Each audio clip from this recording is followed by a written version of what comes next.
waxaa la ii sheegaya ingiriiskan ma qisas beena run qisa waaxidaan kuu sheegaya waxaa la ii sheegaya inuu nin gurigii ka tegey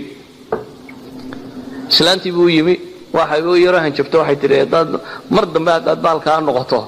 soo hoyan maysid isagoo hanjabaadii qaba bay tidhi waa kan laydhku baktiya ingiriiska bahlada yar la soo iibsadee ordoo reerka u soo iibiyaan korontadii yaradee dabka la gelinayay meeshii qaadkunbuu yaro marunoo in yar ka gaadhsii buu isyidhi wuu fadhiistay carruurtiisii iyo wixii oo dhan wuu ilaabay islaantii gurigaa ku madoobaaday meeshii waa isla basbeeshay islaantii waxay garatay inuu dakii marqaan tagay aanu u soo soconayna waa iska baxday nalkeedii way soo iibsatay 11 habeenimo soo baxay baa la yidhi oo xasuustay inuu reerka ka yimi meeshii dabeetana 11 habeenimo soo cararay gurigii uu horiyay ingiriiska ku daafadan la tuuray bacmado inta lagu gala meesha la hordhiga uu soo tagay lawan waalane markuu arkay wuxuu isii wallahi wa ta'ala taadi dibadda lagu dhigay baadi xashiishka islaamtu soo tuurtay ayuu qaatay iyo tuurtu ku ritay waa iska tagay waa qisada ma aha tuurtu ku ritay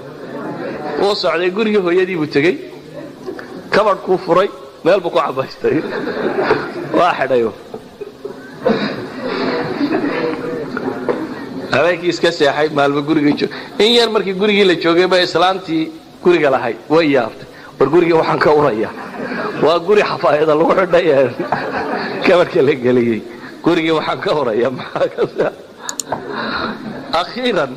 islaantii un baa meeshii furtay baadii bay dabool ka rogtay baada waxa faa'iido carruurta ku jira markay islaantii aragtay tiri war waa maxay waxaan baad ku seetay waa alaabtaydii halka dhigo waa alaabtaa jabtay waa maxay waxaan baa la yiri waa soo dhaqaaqo uu arkay ninkan waalida ku jirta wax kale ma xasuusan wallahi leeyma eriin buu yiri islaantu baadii kaga cararay ma xasuusan xataa inuu ka qaado